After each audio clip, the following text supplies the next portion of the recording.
Halo semua, balik lagi di channel Teraokun. Sebelum pembahasannya dimulai, silahkan klik tombol subscribe dan aktifkan lonceng notifikasinya supaya kalian gak ketinggalan info dan teori terbaru seputar One Piece.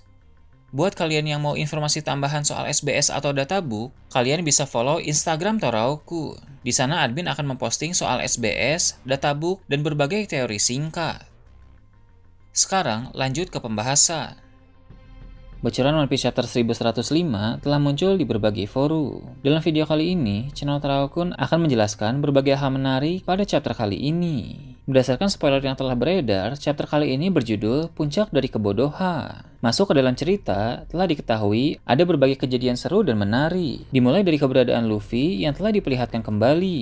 Seperti yang kita tahu dari chapter lalu, Luffy menghilang secara misterius. Awalnya, ada seseorang yang menaruh banyak makanan di dekat Luffy, sehingga Luffy yang masih terbaring mengambil makanan-makanan tersebut untuk dikonsumsi. Hal tersebut dilakukan supaya energi Luffy lekas terisi dan pulih kembali. Namun, sebelum Luffy pulih, Saturn malah menyadari hal tersebut. Dia melihat adanya makanan itu, dan Luffy yang mulai memakannya, sehingga sang Gorosei itu pun segera memerintahkan para marinir untuk menahan Luffy. Meski begitu, tapi karena kedatangan Kuma ke Pulau Egghead ditambah dengan aksi Kuma yang memukul Saturn, maka perhatian para marinir menjadi teralihkan. Mereka menjadi fokus dengan sang mantan si Chibukai itu. Kemudian, saat mereka melihat ke tempat tadinya Luffy berada, dia sudah tidak ada lagi di sana. Para marinir pun bingung bagaimana Luffy bisa menghilang secara mendadak. Sekarang telah terungkap bahwa Luffy telah berada di dekat mesin pembuat makanan. Bila kita ingat kembali, dalam chapter 1062 diperkenalkan adanya mesin pembuat makanan di Pulau Egghead. Mesin tersebut bisa menciptakan beragam jenis makanan dalam waktu yang sangat singkat. Di dekat mesin itulah Luffy sedang berada sekarang ini. Dengan kondisi Luffy yang membutuhkan banyak asupan makanan agar bisa pulih, maka berada di dekat mesin makanan merupakan hal yang sangat bagus. Sesuai dengan yang selalu admin bahas, orang yang menolong Luffy itu adalah Karibo. Dia yang membawakan Luffy makanan dan juga dialah yang menghisap Luffy ke dalam dimensi lumpur dan mengeluarkannya di dekat tempat mesin pembuat makanan supaya Luffy bisa lebih bebas memakan banyak makanan yang ada di sana.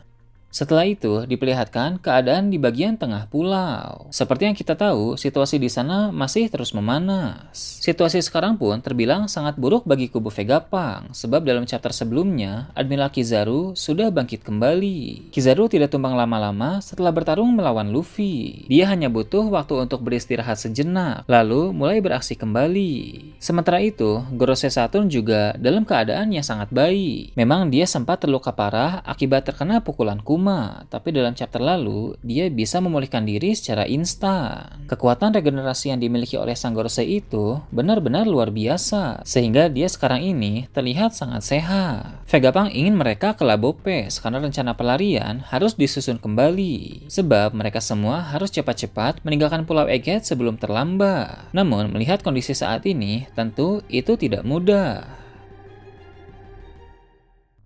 Salah satu cara menuju ke Labo Pes adalah dengan menaiki tabung vakum roket. Jika mereka masuk ke dalam dan menggunakan mesin tersebut, mesin itu akan membawa mereka ke atas. Hanya saja, karena ada Admiral Kizaru, maka hal itu tidak bisa dilakukan. Sebab, dalam chapter terbaru ini, Kizaru menghancurkan mesin tersebut untuk mematikan akses menuju ke Labo Pes. Aksi dari Kizaru benar-benar merepotkan bagi kubu Vegapunk. Walau Kizaru berhubungan baik dengan Vegapunk dan kawan-kawan pada masa lalu, tapi dia tetap seorang admiral yang menjalankan tugas. Mungkin itu berat bagi Kizaru, tapi dia tetap melakukannya. Vegapunk pasti sangat marah kepada Kizaru atas apa yang telah dia perbuat. Menghancurkan tabung vakum roket semakin memperburuk keadaan dari kubu Vegapunk. Mereka harus bertahan sambil mencari cara untuk pergi. Situasi yang sangat buruk ini memang wajar untuk dihadapi karena mereka sedang berurusan dengan seorang admiral, Gorosei, dan banyak juga marinir. Kemudian, chapter terbaru ini pun menampilkan beberapa ringkasan cerita yang berbeda-beda. Kejadian-kejadian di Pulau Egghead memang tidak hanya fokus di satu tempat saja, sehingga wajar bila ada ringkasan-ringkasan yang berbeda yang diperlihatkan. Setelah itu, hal yang sangat menarik pun terjadi.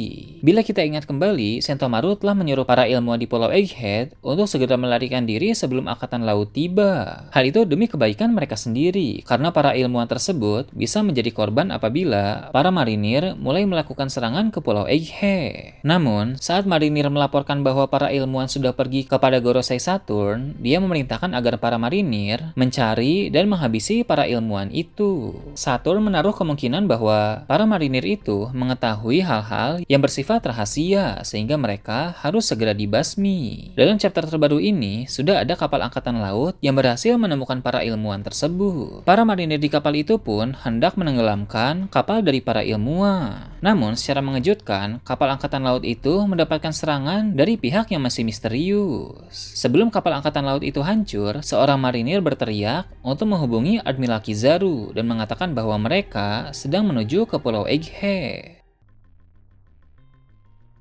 Pertanyaannya, siapa kira-kira mereka yang dimaksud itu? Berhubung dari spoiler kali ini masih belum diketahui pihak yang sedang menuju ke Pulau Egghead, maka ada beberapa kemungkinan. Kemungkinan pertama, mereka adalah armada besar bajak laut topi jerami. Mendengar soal Luffy yang hendak berperang melawan angkatan laut di Pulau Egghead bisa menjadi pemicu bagi Cavendish, Bartolomeo, Sai, dan kawan-kawan untuk pergi ke sana. Maka mereka pun satu persatu akan mulai berdatangan. Ini akan sangat epic karena akhirnya armada besar bajak laut topi jerami mulai beraksi untuk membantu Luffy. Pada perang Wano yang lalu, mereka tidak muncul. Namun jika pada perang Pulau Egghead ini mereka muncul, maka akan menambah keseruan dalam arc Egghead. Ada kemungkinan armada bajak laut topi jerami saat ini sudah semakin besar karena para kapten divisi merekrut banyak anggota baru sehingga kekuatan tempurnya menjadi semakin kuat. Kemungkinan kedua itu adalah pihak bajak laut Kurohige. Beberapa waktu lalu ketika angkatan laut belum sampai di Pulau Egghead, terlihat ada kapal dari pihak bajak laut Kurohige yang berada di dekat pulau tersebut. Mungkin kapal itu sudah berlabuh di suatu tempat tersembunyi di Pulau Egghead. Dan Komandan Titan dari kapal tersebut sedang berada di dalam pulau. Melihat situasi menjadi kacau karena kedatangan angkatan laut, maka Komandan Titan itu meminta bantuan dari Komandan Titan lain atau bahkan dari Kurohige langsung. Sehingga bantuan tersebut pun kini telah datang ke Pulau Egghead.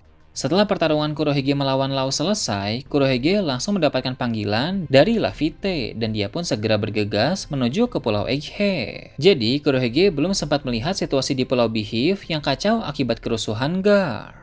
Kemungkinan ketiga yang datang adalah pasukan revolusi. Jika hal ini yang terjadi, maka ini akan menjadi momen pertama kali Luffy bertemu langsung dengan Drago. Saat di Lockdown, Luffy sedang terjatuh karena ditahan oleh Smoker, sehingga Luffy tidak bisa melihat Dragon yang sedang berada di belakang Smoker. Nah, sedangkan di Pulau Egghead ini, Luffy bisa melihat dengan jelas sosok ayahnya itu di hadapannya. Entah bagaimana reaksi Luffy nanti, apakah akan kaget atau biasa saja. Kekuatan Dragon pun berpotensi diperlihatkan dan dia akan mengambil alih panggung pertarungan di Pulau Egghead.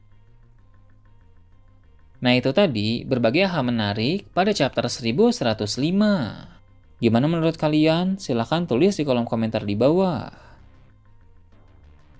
Oke, segitu aja untuk pembahasan kali ini. Jangan lupa like, share, dan subscribe untuk video menarik selanjutnya. Gue Toraukun, Shambles.